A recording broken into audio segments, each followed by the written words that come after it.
Bien, donc j'ai le plaisir de recevoir le professeur Pierre-Alexis Geoffroy, qui est professeur à l'université Paris-Cité, mais qui est surtout maintenant un spécialiste du sommeil dans ses liens avec la psychiatrie. Et au cours de notre congrès, on a eu beaucoup de sessions, Pierre-Alexis, sur le sommeil, et en particulier des sessions sur l'insomnie. Alors, première question, je voudrais que tu nous parles du pipeline, c'est-à-dire des traitements nouveaux qui sont proposés actuellement, qu'ils soient pharmacologiques ou autres, dans le traitement de l'insomnie. Alors merci beaucoup.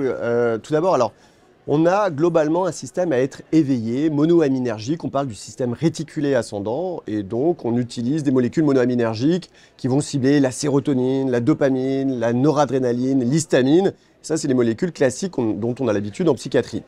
Toute cette voie monoaminergique est promotrice de l'éveil, de la vigilance.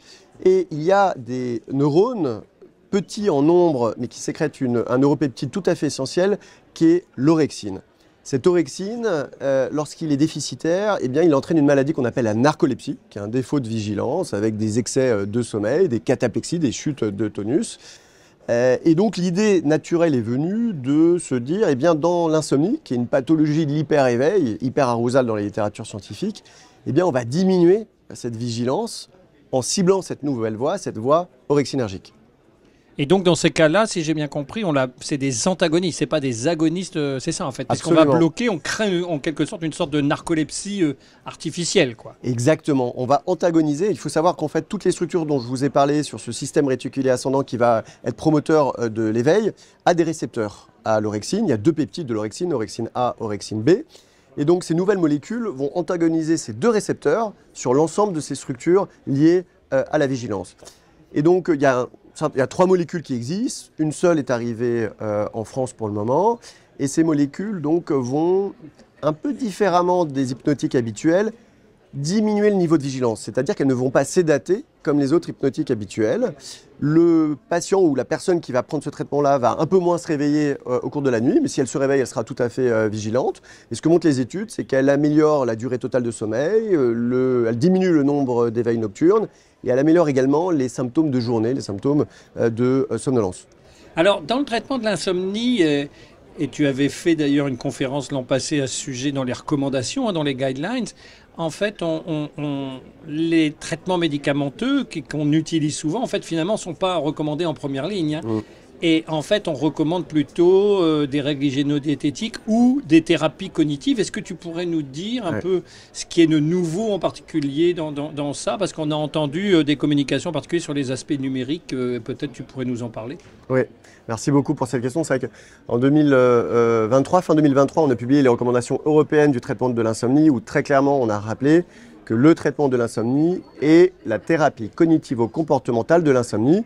C'est une thérapie qu'on appelle multicomposante, c'est-à-dire qu'effectivement, elle intègre l'hygiène de sommeil, mais pas que. L'hygiène de sommeil n'est pas la TCC de l'insomnie.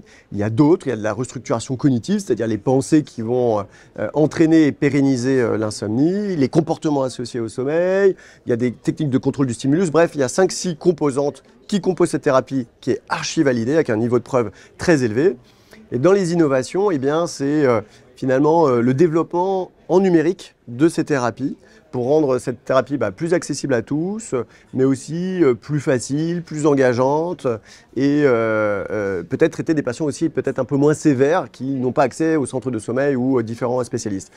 Et là, dans le numérique, on a vraiment une explosion d'innovation, à la fois avec des thérapies pour certaines qui sont vraiment complètement automatisées, des thérapies qui peuvent être guidées en partie avec l'intervention d'un thérapeute sur des moments particuliers, ou là, complètement guidées par un thérapeute, mais augmentées par la technique, augmentées par le numérique.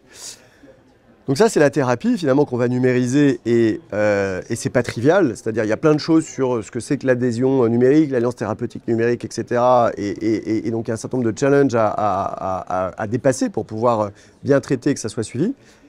Mais en plus, avec les nouvelles méthodes mathématiques, grâce à l'intelligence artificielle, réussir à avoir un phénotypage appelé numérique, mais aussi, c'est-à-dire multimodal, c'est-à-dire on va analyser un ensemble de marqueurs cliniques et objectifs chez les patients, on va pouvoir intégrer tout ça pour en faire une lecture intelligente et pour pouvoir préciser les dimensions de la maladie, les évolutions et les réponses thérapeutiques.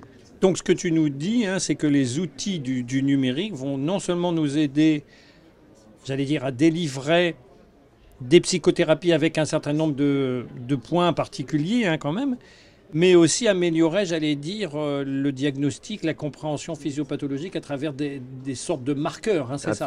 C'est pas des biomarqueurs, mais ce sont des marqueurs numériques, on dirait. C'est des marqueurs qui, quand même, traduisent pour certains un certain nombre de marqueurs physiologiques et donc sont pas des marqueurs biologiques mais sont des marqueurs de la physiologie avec des fois des choses vraiment très très fines hein, sur la variabilité cardiaque, sur le sommeil, les différents stades de sommeil et l'architecture précise du sommeil. Et effectivement, on pense que ces nouvelles méthodes mathématiques vont aussi permettre d'accroître les connaissances et d'avoir des nouvelles connaissances à la fois scientifiques et médicales. Bon, bah, très bien. Bah, merci beaucoup. Hein, mais c'est pour montrer que le sommeil qui appartient pas simplement à la neurologie ou au somnologue, appartient aussi aux psychiatres. Quoi, hein. Et surtout aux psychiatres, parce que les psychiatres étaient les premiers à classer les pathologies du sommeil. Et donc, appartient évidemment à la psychiatrie avant toute chose. Super. Merci beaucoup. Merci.